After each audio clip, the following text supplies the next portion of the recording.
xohlasalaringiz kesib tashlaysizlar. Ochig'i men kelganimdan afsuslanyapman. Shuncha vaqtim zoya ketdi. Qiz bola, o'g'il bola deydigan joyim yo'q. Qisqa gapiraman chunki shoshyapman. Payg'ambar alayhisalomning yoniga Jabroil alayhisalom keldilarda 3 ta narsani aytdilar. Ey Muhammad, xohlagan ishingizni qiling. Agar hantalni urg'icha bo'lsa yoki toshni ichida bo'lsa ham yaxshi bo'lsa mukofotini, yomon bo'lsa jazosini olasiz. Ikkinchisi, xohlagan insoningizni yaxshi ko'ring.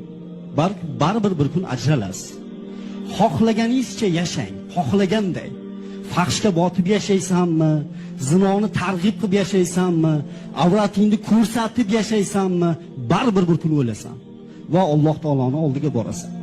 Musulmonmi, musulmon emasmi, tan oladimi, olmaydimi, bu meni gapim emas. Bu payg'ambar alayhisalom